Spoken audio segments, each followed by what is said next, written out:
On this planet of 6 billion people, there are 6 billion stories. This is one of them. It's about one man's life. It's about UFOs which he has filmed in the high heavens, and ETs, and orbs, and the gods who created humanity. It's a true story about a man who has come back from the dead to a planet that is undergoing dramatic Earth changes that will affect all of us much sooner than we might care to admit. It is one story among 6 billion stories. It is James Gilliland's story.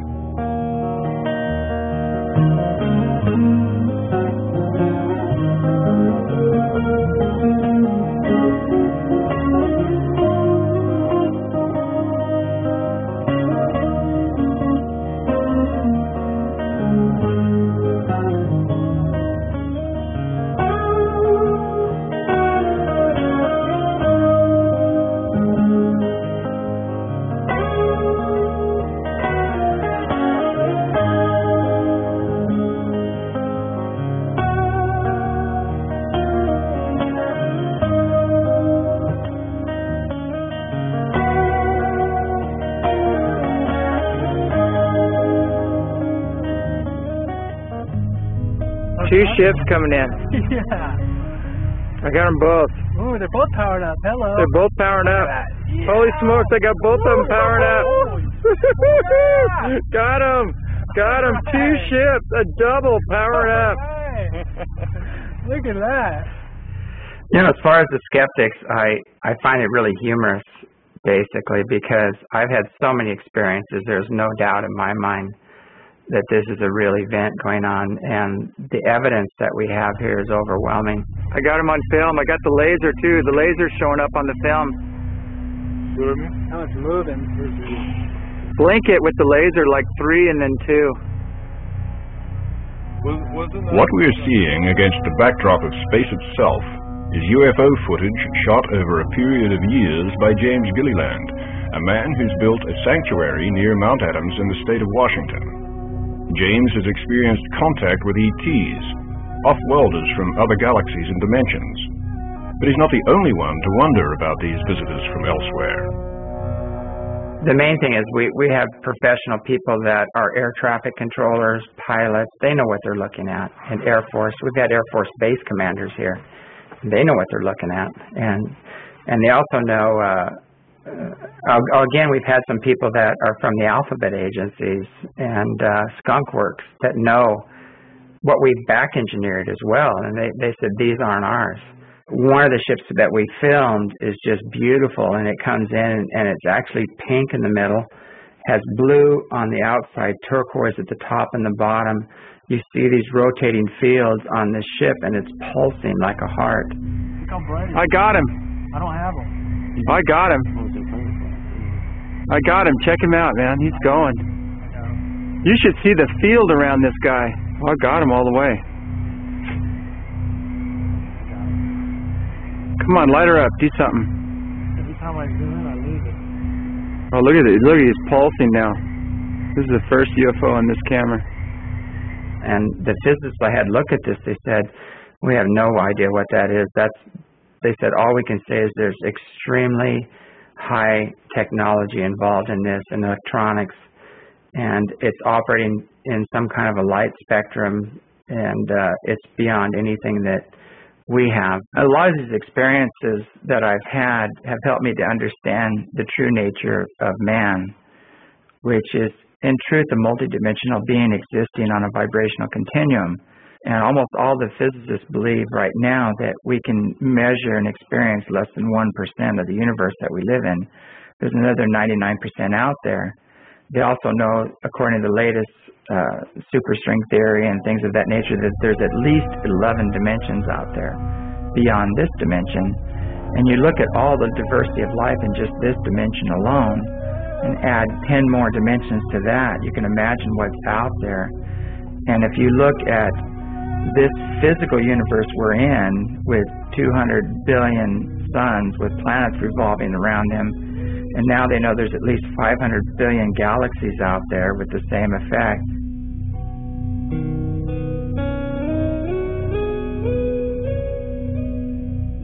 whole new galaxies and universes are being created daily. The creation is ongoing. So I'm just saying, according to science that we know today, the science is there to explain all of these events, and my experiences fit within that science. But if people just believe they're a body and a personality, that's their reality. It's a very limited reality, but that's their reality, and you can't argue with somebody if they don't have any reference points or the understanding of these other dimensions. In 1947, over Mount Rainier, Washington, pilot Kenneth Arnold saw a group of flying saucers. Since then, the Washington Cascades have changed dramatically. The eruption of Mount St. Helens in 1980 killed scores of people and changed the landscape forever. It's now a tourist attraction. Nearby Mount Adams, where those flying saucers disappeared, is still a focal point of UFO activity. James was drawn there after near-death experiences, contact and abductions. The beings that we were connecting with were Nordic, more Nordic-looking, very advanced, and there was more than one group. They were the ones that were initiating the experience, but there's others involved too with it as well. But those were the childhood experiences. I was here at the ranch for 10 years doing the intense spiritual practices and the meditation work and assisting others in process-oriented work and inner sensitivity training. And one day I was in deep meditation and I started hearing communication, a transmission in my head. And it was a beautiful transmission about the awakening and healing of humanity, the earth, and how we have to rise up in consciousness and start living in harmony with each other and the planet and in the competition and the greed and the separation. And it's a very beautiful message. And I asked, where is this coming from? And because there's many, many levels of consciousness that we can attune to with beings all along those levels. And they said we're actually coming, from fifth and sixth dimension is what we're working in. And they said, but in truth, we're coming from a ship. And that was when I said, okay, I'm done. My imagination is run amok. I quit. I'm going to go out and plant some trees. I need to get grounded here because this is getting too weird. I didn't even make it to the front door when my two sisters came up banging on the door and said, "Did you see it? Did you see it?" And I said, "See what?" And they said, "There was a ship hovering right over the sanctuary here." So that was the first communication I had, where I had to incorporate the ships with my spirituality. It's been at least a 20-year project for James Gilliland to build his way up from bare dirt to the point that he had at least the shell of a conference hall established on a sanctuary. And although he's had help from some quarters, he's had to deal with opposition from others. But the dream has kept him going, and by mid-2006, he was ready to stage the Science, Spirit, and World Transformation Conference that would include speakers who would throw a bright light on the true history of humanity, the art of diplomacy with ETs, coming Earth changes, and explain what orbs are. It was a conference for open minds and important questions. It attracted people from throughout the United States and overseas, all interested in contact, and important questions like, where did we come from, and why are we here? But as Dr. Michael Ledwith, one-time advisor to the Pope, would say, I think any enlightened being that was visiting this Earth from outside would have felt it was a failed experiment that we had here. Given the wars, the persecutions, all of the retrograde activity that's going on, would it not be better, to let it self-destruct, which, if we hadn't been helped, would have happened. Many believe life itself arose on Earth exclusively, and that somehow it's man's destiny to populate the vast and empty reaches of space. But ancient texts and legends and teachers tell of a different history, a past in which very advanced civilizations visited Earth, terraformed the planet, created humans through genetic engineering, then left to allow us to evolve at our own pace. If we understand that the Anunnaki, as they taught us, and all the ancient records that we still have, they came out 432,000 years ago, colonized the planet, were taking huge amounts of gold out, had a rebellion in their gold mines 200,000 years ago. They created us as a species by crossing Homo erectus and their Anunnaki genes. In the biblical manuscripts, the stories of the creation of the earth, The ancient occupants, the Nephilim, the giants, are just scattered here and there. In the Zohar, in the Kabbalah, they are replete with them. They were not sterilized from these records. And what the exopolitics model holds is that we live in a highly populated universe, populated by intelligent, evolving civilizations, operating under universal law, with some form of governance systems, mediated by universe politics, and we here on Earth are just now becoming aware of this. Historically, in conflicts, in wars, what one side, typically what both sides do, is that they depict the other side using these stereotypes of the enemy. And so you create an enemy, you stereotype them. Typically, you motivate people to go out and kill those on the other side by inculcating them with this very deep indoctrination of them being the enemy. The orbs are many different things. They're non-physical beings. They're coming from a higher dimension than we are. When we die, we leave the body, we move up through the spine, we come on out, and we blast on out as a light sphere, and we become an orb. So some of these orbs are discarnate beings. Some orbs are ultra-dimensional beings coming from a much higher frequency. Some of the orbs are nature spirits. You see the way the orbs are fragmenting? They're going into a vortex there. And they start to lose their form. I'm still there, so how dense they are. Now you see above my head down the right there? The core of the vortex is beginning to establish. This is spinning. And the orbs have become like shreds of white cloth, disappearing, losing form and going into the Taurine field. And this is when it's really beginning to rotate, and there's the vortex fully established. Yeah, I've been here 20 years doing intense spiritual work and practices and meditation and anchoring the energy in here, and which is what opened the door to the ET connections. They have the technology to actually, they can take you out of bed physically, put you on the ship, and then put you right back in bed. But it's so vivid what happened is that you would think it was a dream. And they just flew me around the area, and they flew me next to a fire tower. And there's people in the fire tower that were staying there, because you can stay in these fire towers if you make arrangements.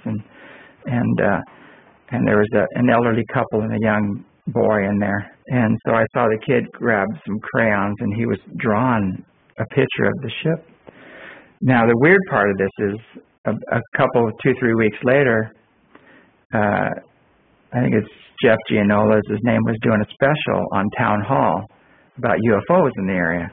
And here's this elderly man there talking about his wife and his grandchild were there in the fire tower, and they finally calmed down and they felt a very loving presence, and the kid actually drew a picture of the ship and he held the picture up. And so I go, oh my God, that was real.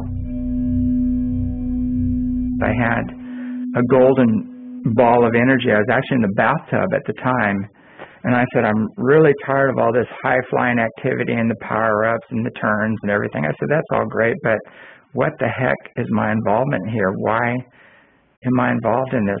I really want to know. And I said, I don't care if this kills me. I need to know the answer to this.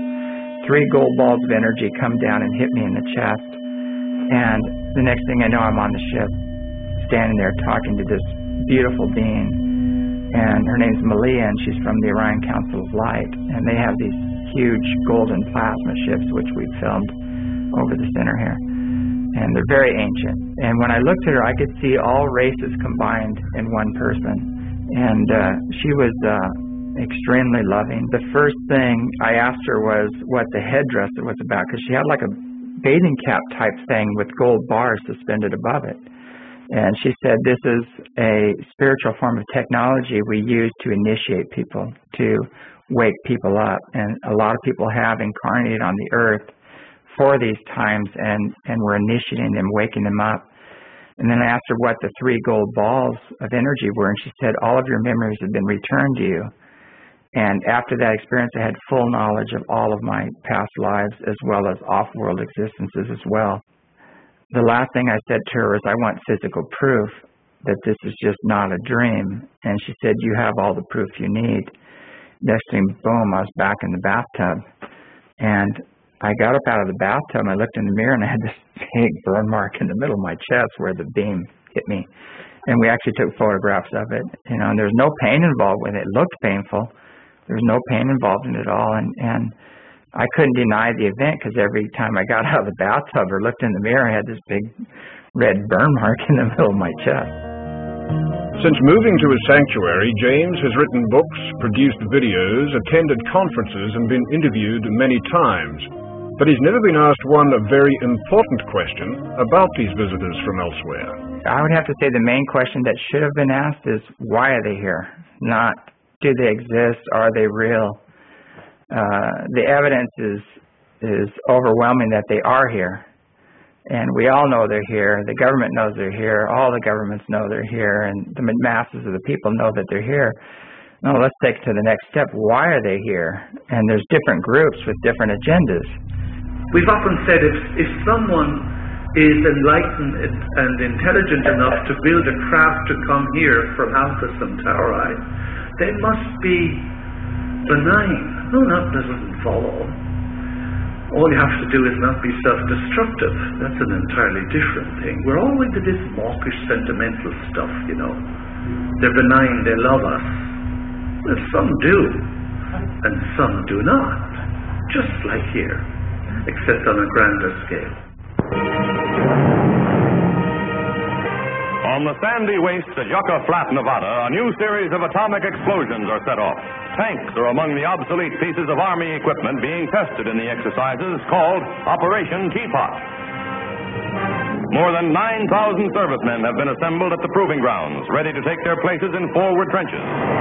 The familiar mushroom clouds snake skyward. The sound and shock waves roll over the men huddled in the trenches. Never before have had such a close-up view.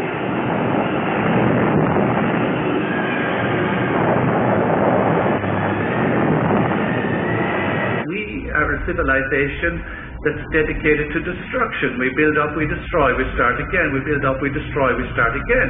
I mean, all our civilizations here on this earth in the past have all been wiped out. Quickly, the men are ordered to leave their positions. The explosion's radioactive fallout is almost as dangerous as the blast itself. Nuclear test programs, which began in the Second World War, have been closely monitored by UFOs. They've been taking a close interest because these weapons could potentially annihilate all life on Earth, but also seriously impact other dimensions as well. Yet even though many pilots and astronauts have had personal encounters, not to mention former President Jimmy Carter, all of this is officially denied or dismissed by the military. One of the speakers I was really impressed with at the Kona conference just recently, Lieutenant Colonel Sala, retired. He was one of the military people at the console of nuclear missiles in Nebraska at the time when alien spacecraft showed up over the top of the place. There's saucers circling over the gate, and then they move over the missiles, and they start turning them off. Like, this is what we can do. You'll hear people all the time that have very high clearances will say, oh, this is all bunk, and it's not real. And a lot of them are telling the truth because that is their truth. It's not real for them because they're out of the loop. One guy in particular was a colonel.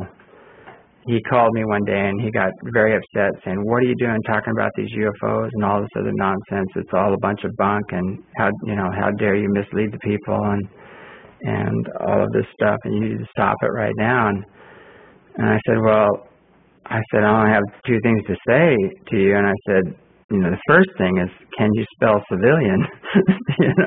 And the second thing is that, how come you're out of the loop? And he got really quiet, and I said, you mean to tell me you're a colonel and you don't know about all the back engineering going on and all the UFO activity? And I said, your jets are here chasing them on a constant basis. This is military. I recognize it's got the green, the red. Coming in right on the UFO. He got real quiet, and he said, basically, he said, we just want to catch one of them. Oh, here they are.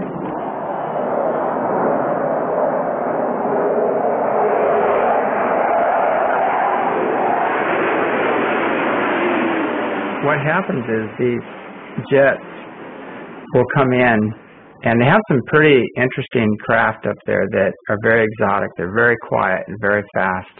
Okay, here's a obvious military jet coming right over us. It's got a strobe and 2 lights.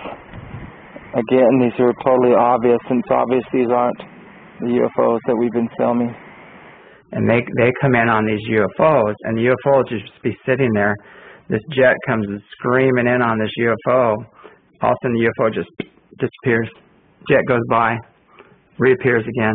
You know, jet makes a big long turn, comes back. You know, vectors in on the ship again. The ship disappears. You know, it goes by and then reappears. So they can just jump dimensions. They can jump out of this reality into a whole different reality. Skeptics argue that UFOs are constrained by Newtonian physics, and even at the speed of light, it'd take decades to travel from star to star. But quantum physics says action at a distance enables virtually instantaneous information transfer. And it's these secrets of science that advanced ETs apparently use to bypass time as we know it and appear where and when they choose. Hey, you guys!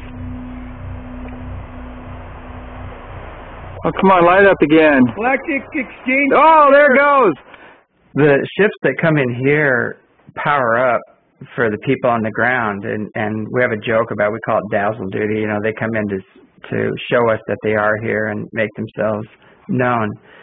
And it's amazing because they'll come in and they'll do a tremendous burst of light and power up, and you feel it. And after they power up, they'll usually make a nice turn or make a course change or whatever. I have photographs of these ships that are just a brilliant light. And then they start stepping their frequencies down, and you can see it becoming more and more physical. And in the end, it looks organic. It's amazing, but it's a big pill-shaped, and it looks like it's made out of some kind of living organic material. So we have these exotic jets chasing exotic fireballs, as they might describe them. Do we also have black helicopters? I have some great footage of black helicopters that visit us on a regular basis, and some other helicopters too that seem to be retrofitted, and they're older helicopters, but they have jet engines in them, and they have some incredible gear on them. And again, they're very, very dark green, but so they're not all black. No, they're not all black.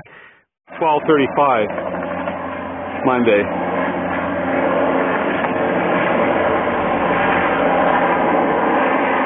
Yeah, I got a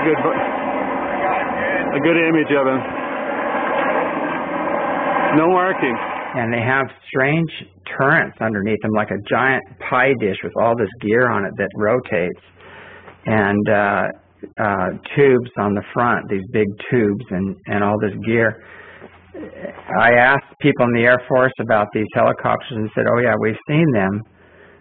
When they land a distance away, and they have their own people that fuel them, that take care of them. You can't go anywhere near these helicopters. James has also seen stealth bombers and filmed military helicopters equipped with powerful searchlights, for some reason operating over his sanctuary during daylight. He says perhaps they were trying to fool him into making a fool of himself by claiming this is UFO footage. It isn't. UFOs have a higher clearance rating than nuclear bombs. It's amazing as far as keeping it quiet. Gemini astronaut Gordon Cooper, a hero to Americans who are rightly proud of their public space program, did not keep completely quiet about UFOs.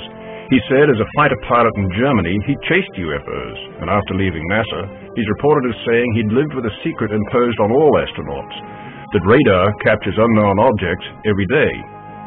Cooper, in fact, believed Earth was being visited by very advanced beings not of this world. But that's something the public has never been told officially.